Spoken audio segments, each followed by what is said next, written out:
Number 10 પ્રકાશનું પરાવર્તન અને વક્રીભવન. આપણું ચેપ્ટરનું હેડિંગ છે પરાવર્તન અને વક્રીભવન.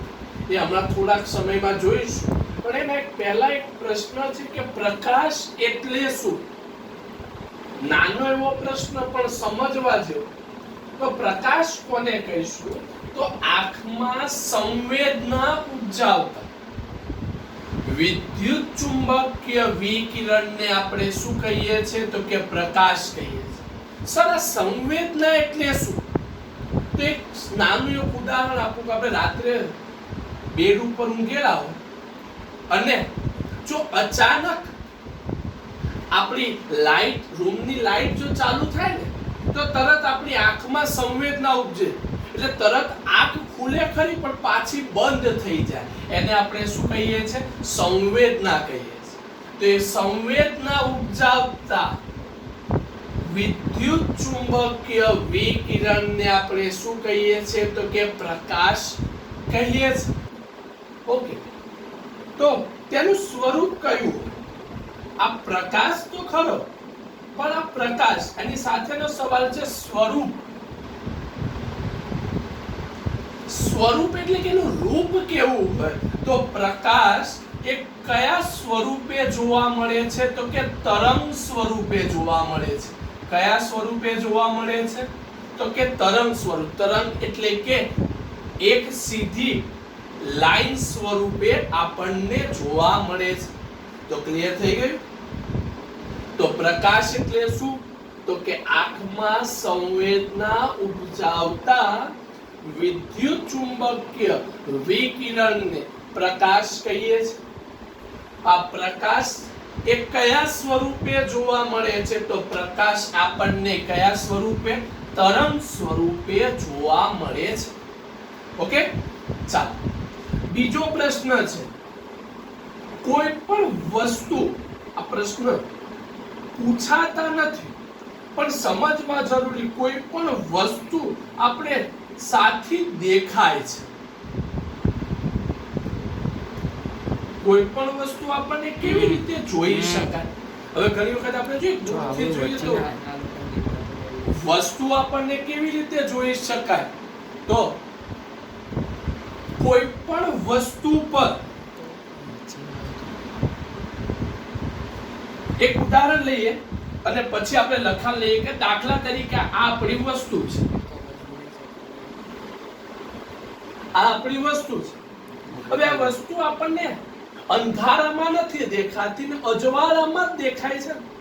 તો કેવી રીતે? તો આ વસ્તુ ઉપર પ્રકાશના કિરણો શું થાય છે? પડે છે.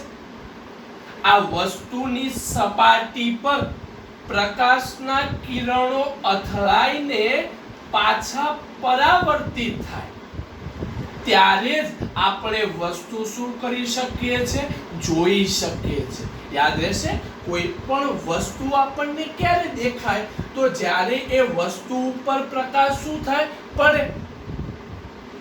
આ વસ્તુ ઉપર પ્રકાશ પડ્યો અને વસ્તુ પરથી પ્રકાશ પડે અને ત્યાંથી એ સપાટી પર અથડાઈને પાછો પરાવર્તિત.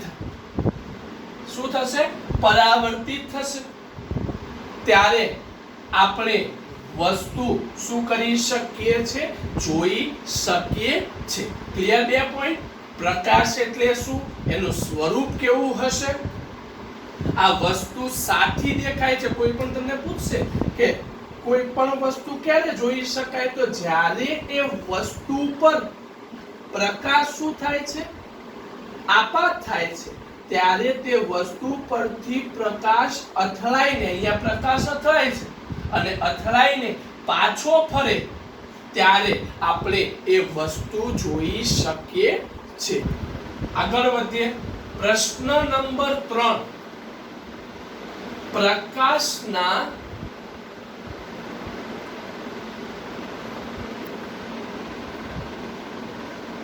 મૂળભૂત ગુણધર્મો.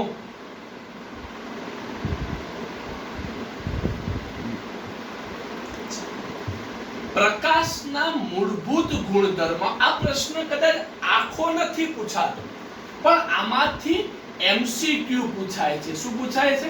એમસીક્યુ પૂછાય. કેવી રીતે એમસીક્યુ પૂછાશે તો એ આપણે જોતા જઈએ એક એક પોઈન્ટ. તો પહેલો પોઈન્ટ છે પ્રકાશ એ કયા સ્વરૂપે હોય છે? તો પ્રકાશ એ ઊર્જાના સ્વરૂપે હોય છે. કયા સ્વરૂપે હોય છે? ઊર્જાના સ્વરૂપે હોય છે. અને તે કેવી ગતિ કરે છે? તો એ તરંગ સ્વરૂપે ગતિ કરે છે. પહેલો પોઈન્ટ થઈ ગયો. કયા સ્વરૂપ પ્રકાશ એ કયા સ્વરૂપે હશે? તો કે ઊર્જાના સ્વરૂપે છે. અને તે ગતિ કેવી કરે છે? તો કે તરંગ સ્વરૂપે ગતિ કરે છે.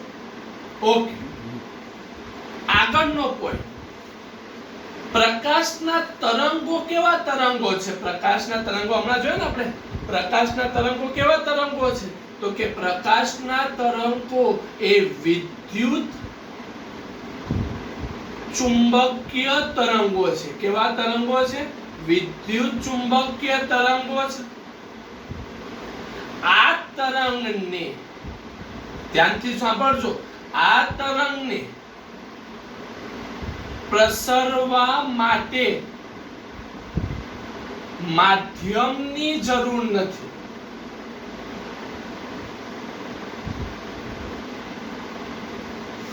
શું કીધું? પ્રકાશના તરંગો કેવા તરંગો છે? તો કે વિદ્યુત ચુંબકીય તરંગો છે. આ વિદ્યુત ચુંબકીય તરંગને પ્રસરવા માટે માધ્યમની જરૂર નથી. આથી આવા તરંગોને કેવા તરંગો કહેવામાં આવે છે? તો બિન યાંત્રિક તરંગો કહે છે. કેવા તરંગો કહે છે? બિન યાંત્રિક તરંગો કહે છે. 9મા ધોરણમાં આવતું હતું, ગુજરાત બોર્ડની ચોપડીમાં, એનસીઈઆરટી માં નહીં આવતું. પણ બે પ્રકારના તરંગ આવે, એક યાંત્રિક તરંગ અને બીજું બિન યાંત્રિક તરંગ. યાંત્રિક તરંગ એટલે કોને કહીશું? તો જે તરંગના પ્રસરવા માટે માધ્યમ જરૂરી હોય તો યાંત્રિક, અને માધ્યમ જરૂરી નથી તો તેને શું કહીશું? બિન યાંત્રિક તરંગ કહીશું. ચાલો, ત્રીજો પ્રશ્ન, ત્રીજો પોઈન્ટ. આ પ્રકાશના તરંગો આવે ક્યાંથી? આ પ્રકાશ ક્યાંથી આવે છે? તો પ્રકાશના કિરણો ક્યાંથી આવે? તો શૂન્ય અવકાશમાંથી પસાર. શૂન્ય અવકાશમાંથી પસાર થાય છે. ઓકે, હવે પ્રકાશ એ શૂન્ય અવકાશમાંથી પસાર થાય તો એની ઝડપ કેટલી છે? તો આ એમસીક્યુ નો પોઈન્ટ. પ્રકાશની શૂન્ય અવકાશમાં ઝડપ છે 3×10⁸ મીટર પ્રતિ સેકન્ડ છે. કેટલી છે? 3×10⁸ મીટર પ્રતિ સેકન્ડ.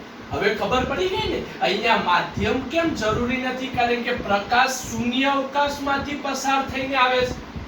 ઓકે, અને શૂન્ય અવકાશમાંથી પ્રકાશનું કિરણ પસાર થઈ જાય છે. એટલે પ્રકાશને કોઈ પણ પ્રકારના માધ્યમની જરૂર નથી, એટલે એને બિન યાંત્રિક કહેવાય. તો આ પ્રકાશ તો પસાર થઈ ગયો તો એની ઝડપ તો હશે ને. તો આ ઝડપ કેટલી થશે? તો 3×10⁸ મીટર પ્રતિ સેકન્ડ.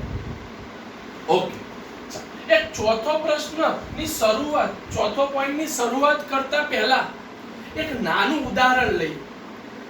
તો આપણે રોડ ઉપરથી ગાડી જો પસાર કરીએ તો દરેક રોડ ઉપર ગાડી એક સરખી સ્પીડે ચાલે ખરી? હા કે ના? તો કે એનો જવાબ આવશે ના. તો પ્રકાશનું પણ આવું છે. પ્રકાશનો વેગ આપણને કહી દીધો શૂન્ય અવકાશમાં કે 3×10⁸ મીટર પ્રતિ સેકન્ડ છે. પણ પ્રકાશ પણ જ્યારે વાતાવરણમાંથી પસાર થશે ને ત્યારે તેને જુદા જુદા માધ્યમમાંથી પસાર થવું જોઈએ. તો પહેલું તો શૂન્ય અવકાશમાંથી પસાર થાય. ખાલી ઉદાહરણ લઈએ આપણે સમજવા. શૂન્ય અવકાશ. પછી આવશે હવાનું માધ્યમ. હવે હવાના માધ્યમમાં પણ બે આવે, વધુ ઘનતા વાળો વિસ્તાર, ઓછી ઘનતા વાળો વિસ્તાર. ઓકે, પછી ત્યાંથી આવે પાણીમાં. પ્રકાશ તો કોઈ પણ જગ્યાએ જઈ શકે ને, ત્યાંથી આવે પેટ્રોલમાં, પછી આવે ડીઝલમાં. એટલે તમને ખબર પડી, જો અહીંયા બધા જ માધ્યમ કહેવાય. આ બધા શું કહેવાશે? માધ્યમ કહેવાશે. શૂન્ય અવકાશ, હવા, પાણી, પેટ્રોલ, ડીઝલ. તો હવે આ બધા જ માધ્યમમાં પ્રકાશનો વેગ, આ દરેક જો માધ્યમ છે, આની ઝડપ શૂન્ય અવકાશમાં પ્રકાશની ઝડપ આપણે લખી છે કે 3 × 10⁸ છે. તો શું બધામાં ઝડપ એક સરખી રહે? તો કે ના રહે. તો બધાની ઝડપમાં શું થશે? ઘટાડો થાય. ઓકે, જુદા જુદા માધ્યમ બદલાય એટલે એની ઝડપમાં શું થશે? ઘટાડો થશે. હવે આ ઝડપમાં કેટલો ઘટાડો થાય એ કોના ઉપર આધાર રાખે છે? તો કે આ માધ્યમ ઉપર આધાર રાખે છે. આ ઝડપમાં ઘટાડો કેટલો થશે એ કોના ઉપર આધાર રાખશે? માધ્યમ પર. જેવું માધ્યમ એવી એનો ઘટાડો. જો માધ્યમ ઘટ હશે તો ઘટાડો વધારે થશે. જો માધ્યમ પાતળું હશે તો ઘટાડો કેવો થશે? ઓછો. ક્લિયર? ઓકે, ચાલો. પાંચમો પોઈન્ટ પાછો અગત્યનો.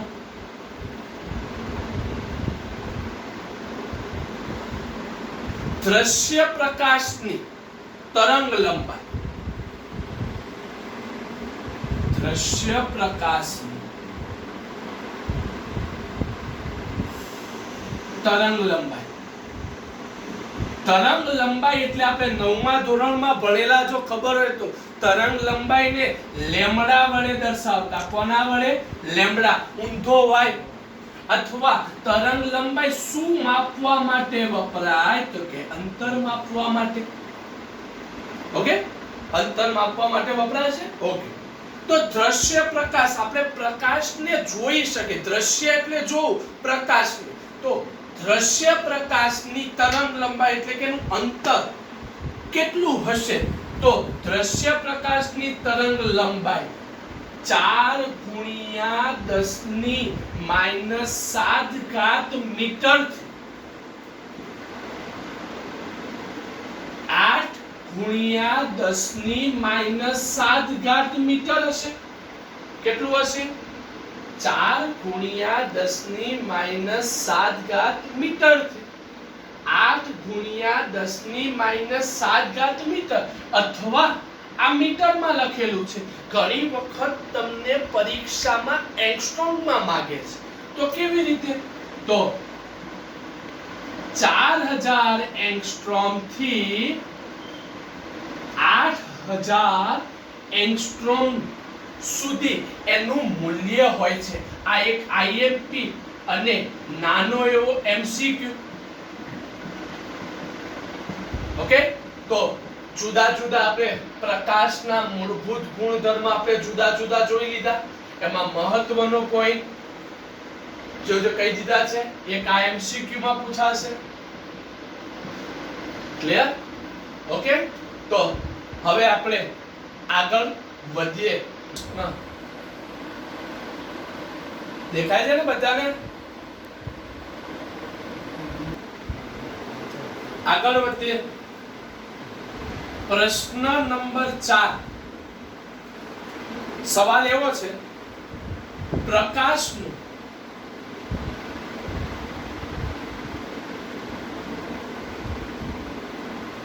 પરાવર્તન એટલે શું? સમજાવો. હવે આજે પેલી માહિતી જોઈ ને, આપણે બધી બેઝિક માહિતી જોઈ. હવે આપણા ચેપ્ટર ને રિલેટેડ પ્રશ્ન, પ્રકાશનું પરાવર્તન, વક્રીભવન, આપાત કિરણ. હવે એ સમજવાનું.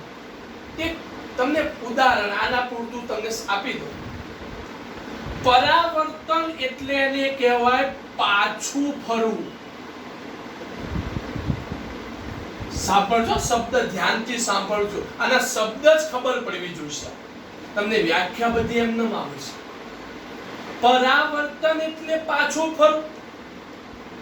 હવે તમે રોડ ઉપર સીધે સીધા જાઓ, એક ઉદાહરણ આપું પછી તમને શરૂઆત કરી. આપણે તમે રોડ ઉપર સીધે સીધા જતા હો, તમે પોતાના રોડ ઉપરનો માર્ગ ક્યારે બદલશો? તો જ્યારે તમને કોઈ પ્રકારની અડચણ આવે ત્યારે. તો ઉદાહરણ લઈએ પછી આપણે આગળ વધીએ. આ એક ઉદાહરણ લઈએ છીએ. આપણી એક વસ્તુ છે, ઓબ્જેક્ટ કહેવાય. આ વસ્તુ પર આપણે પ્રકાશને આપાત કરીશું તો અહીંયાથી તો પ્રકાશ સીધે સીધો આવશે, હા કે ના? હવે આ વસ્તુની સપાટી ઉપર પ્રકાશ શું થયો? તો કે અથડાયો. વસ્તુની સપાટી પર પ્રકાશ અથડાયો. અથડાયો એટલે અહીંયાથી પ્રકાશ અથડાઈને શું થશે? પાછો ફરશે. જો આપણો શબ્દ કહી દીધો ને, પરાવર્તન એટલે પાછું ફરવું. ક્લિયર મગજમાં? તો અહીંયાથી પ્રકાશ આપણે માર્ગ જે આપણે કિરણ મોકલે છે ને, આ કિરણને આપણે કયું કિરણ કહીશું? આપાત કિરણ કહેવાય. કયું કિરણ કહેવાશે? આપાત કિરણ. ક્લિયર મગજમાં? જોજો, દરેક શબ્દ ફરીથી સંભળાવતો જાઉં છું, સમજાવતો જાઉં છું, સાંભળજો ખાલી. પરાવર્તન એટલે પાછું ફરવું. હવે કોઈ પણ વસ્તુ પર પ્રકાશ જ્યારે પસાર થાય ત્યારે પાછો ક્યારે ફરે? તો આ પ્રકાશ એ સપાટી પર શું થશે?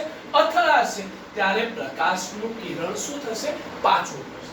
તો જે કિરણ આપણે મોકલેલું છે, વસ્તુની સપાટી પર જે કિરણ આપણે મોકલીએ છીએ, એ કિરણને કયું કિરણ કહેવાશે?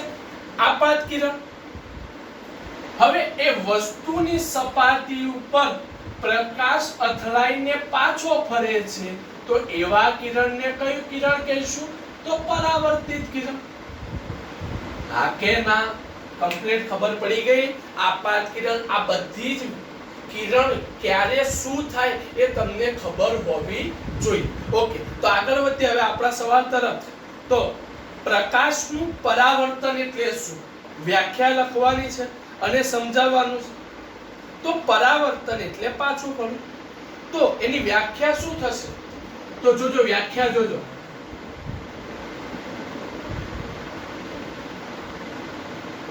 તો વ્યાખ્યા શું થશે?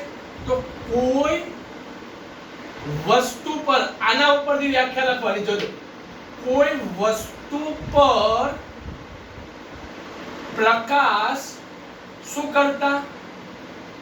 આપાત કરતા. ચલો, આપાત કરો એટલે આપાત થઈ ગયો. ઓકે, તો વ્યાખ્યા શું થઈ?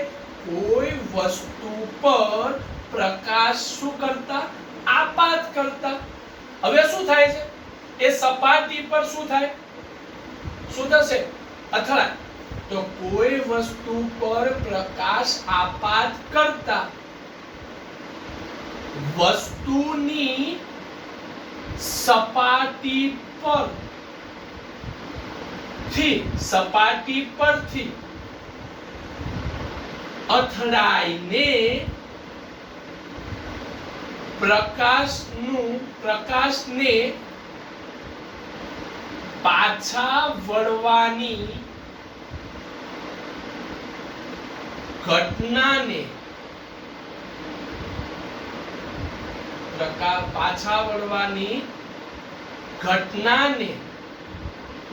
પ્રકાશનું શું કહેવામાં આવે છે? પરાવર્તન. વ્યાખ્યા યાદ નહીં રાખવાની. આ આકૃતિ પરથી જો શું કીધું છે ફરીથી શીખવાનું. કોઈ વસ્તુ પર પ્રકાશને શું કરતા? આપાત કરતા. ચાલો, થઈ ગયો પહેલો પોઈન્ટ. ઓકે, વસ્તુની સપાટી પરથી, આ વસ્તુની સપાટી કહેવાશે. વસ્તુની સપાટી પરથી અથડાય એટલે અહીંયા અથડાશે.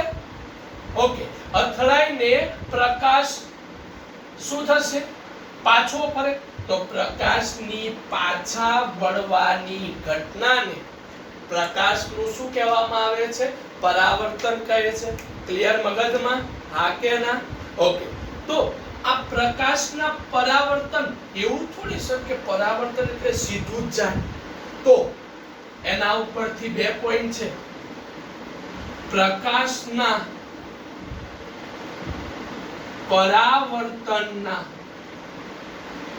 2 ભાગ છે અથવા 2 પ્રકાર છે. પહેલું છે નિયમિત પરાવર્તન અને બીજું છે અનિયમિત પરાવર્તન. ઓકે, તો પ્રકાશનું પરાવર્તન એટલે શું? તો પ્રકાશનું પરાવર્તન એટલે પાછા ફરવું.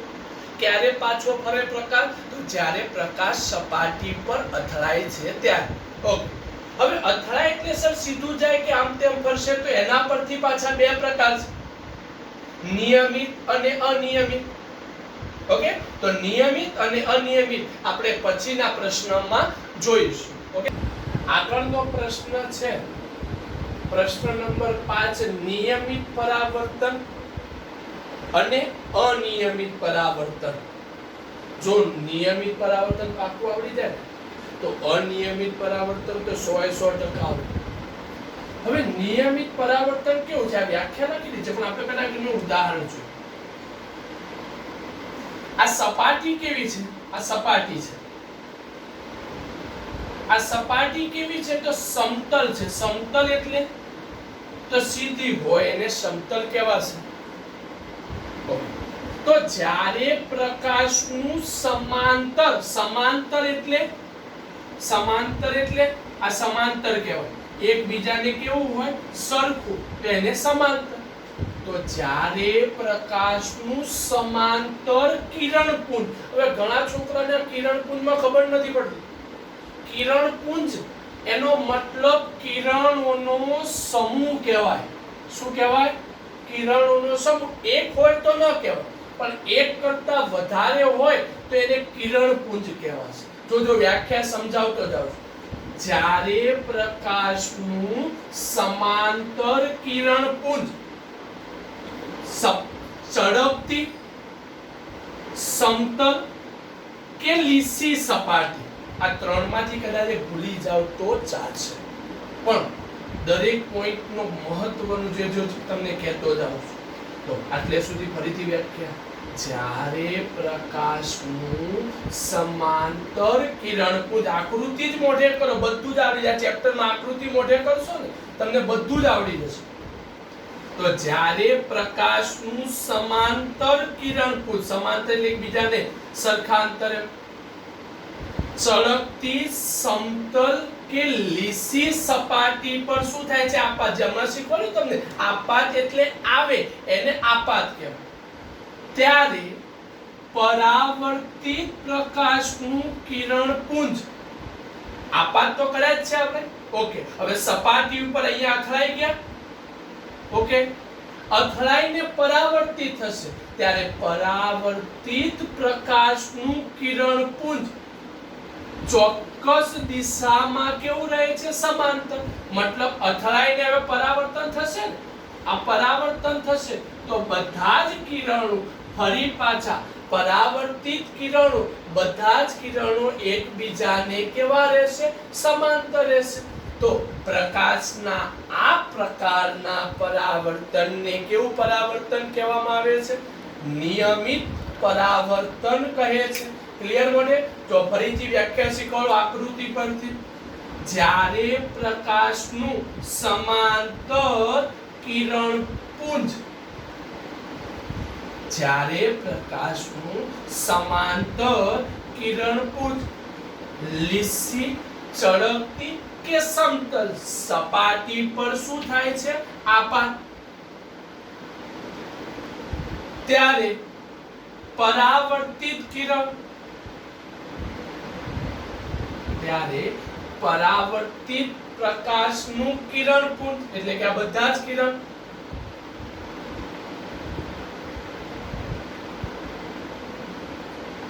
એકબીજાને ચોક્કસ દિશામાં કેવા રહે છે?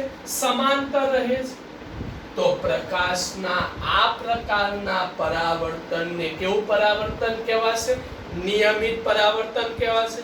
ઓકે, વ્યાખ્યા થઈ જશે મોઢે. આ બધું જ નોટમાં લખતા જજો. હા, ચાલો. તો હવે અનિયમિત પરાવર્તનની વ્યાખ્યા કેવી થશે? ચાલો તો આના ઉપરથી જ વ્યાખ્યા બનાવવાની.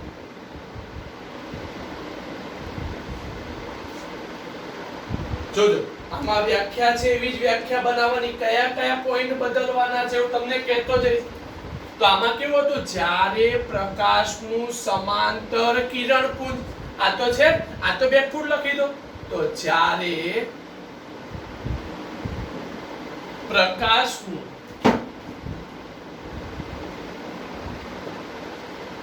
સમાંતર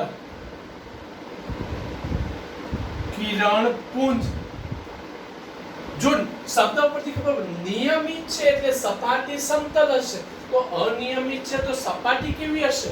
તો ખડબચડી. તો જ્યારે પ્રકાશનું સમાંતર કિરણપુંજ ખડબચડી સપાટી પર શું થાય? આપાત થાય. પહેલો ક્લિયર થઈ ગયો? આમાં સપાટી કેવી હતી? લીસી. આમાં કેવી છે? ખડબચડી. ચાલો આટલી વ્યાખ્યા બનાવતા જઈએ. આવી સપાટી એટલે ખડબચડી સપાટી થઈ ગઈ. એમાં પ્રકાશનું સમાંતર કિરણપુંજ, પ્રકાશ આપાત કિરણ તો બધામાં કેવા રહેશે? સમાંતર જ રહેશે. જ્યારે પ્રકાશનું સમાંતર કિરણપુંજ, આ તો કોમન જ રહેશે. આમાં સપાટી કેવી હતી? ચળકતી સમતલ લીસી હતી. તો આમાં કેવી સપાટી છે? ખડબચડી સપાટી પર શું થશે? આપાત થાય છે. ઓકે, આપાત તો થઈ ગયા બંનેમાં. આટલે સુધી આ પહેલો પોઈન્ટ છે. આટલામાં ખાલી સપાટી બદલવાની છે. ક્લિયર? ત્યારે પરાવર્તિત પ્રકાશનું કિરણપુંજ